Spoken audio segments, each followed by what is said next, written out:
What would I do without your smart mouth? Drawing me in and you kicking me out. You've got my head spinning, no kidding. I can't pin you down. What's going on in that? The list of things you wish you would have known coming into college is pretty much endless. You could go on forever about it. But the one thing, or the most important thing, that would have made things a lot easier on you was having some decent study skills. During high school, you didn't have to study because everything came so naturally and your classes seemed so easy. But when you got here, you had to actually sit down and read a book or make note cards, and you didn't know how to do any of that. That's definitely the one thing you wish you would have known. Don't know what you think you saw. You didn't know at all. Lost sight of who you are. Can I make a connection? Force myself in a dimension. Now that you're in college, you realize it probably would have been worth it to fill out some scholarship applications, even though they seemed like they would have taken years to do. They definitely would have helped out now. The lights go out and I'm in my bed. I think of all the madness in my head. Oh,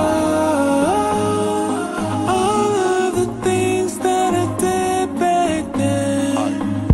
Oh, when I'm in my bed. Eric Smoldridge was definitely your favorite speaker. It was cool for you to hear from someone who'd experienced something firsthand rather than hear stories about, oh, this is what's going to happen if you drink and drive. You might get in a car wreck, you might kill some people, but you never get to hear from someone who has had that happen to them and it affect their entire life. So it was cool to get to hear from someone with a firsthand experience of something so terrible, and it gives you a reality check, yeah, no one thinks, oh yeah, that's gonna happen to me, I'm gonna get a DUI, I'm gonna kill 2 girls. No one ever thinks that, but it happened to him, and it's like reality check, it can happen to you too. And girl, you got it so bad when the only boy you know is your dad. And boy, you got it so wrong when you look into her eyes and all you really see is. He said that the one thing you wanted to do this semester was to get really good grades, or to maintain a 3.5 GPA or higher. And it was definitely quite the process, and you had a few learning experiences along the way.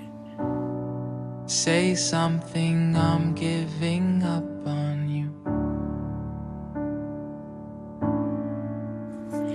The first domino to having a successful semester and maintaining a 3.5 GPA or higher was to actually go to class every day and sit through hour-long lectures that sometimes seemed endless.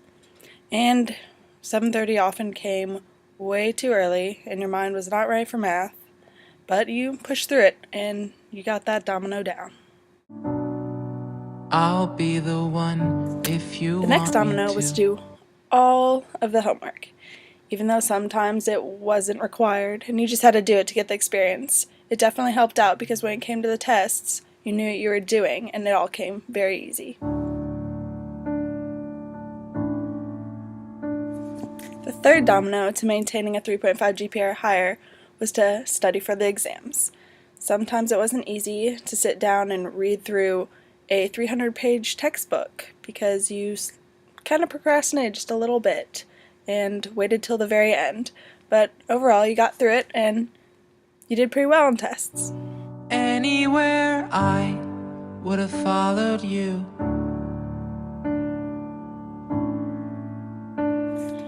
The fourth and final domino to reach your goal of having a successful semester is among you. It's finals week next week, so get that 4.0. Say something, I'm giving up on you. And I am feeling so small. It was over my head. I know nothing at all. One of the most important habits that you created was the 7th habit, to sharpen the saw. You often had to take time away from your busy schedule and just relax and have some me time. You live in a tiny dorm. You never have a single moment to totally be by yourself. So often you had to go work out or go to church to work on your soul. Call your mom and have a hour-long heart-to-heart conversation. Anything to keep yourself sane through an entire first semester of college. Lately, I've been losing sleep, dreaming about the things that we could be. But baby, I've been praying hard. I know that next semester you're in 17 credit hours and are gonna try to get a 4.0 again and have a 4.0 for the whole year. I'm friends with the monster that's under my bed.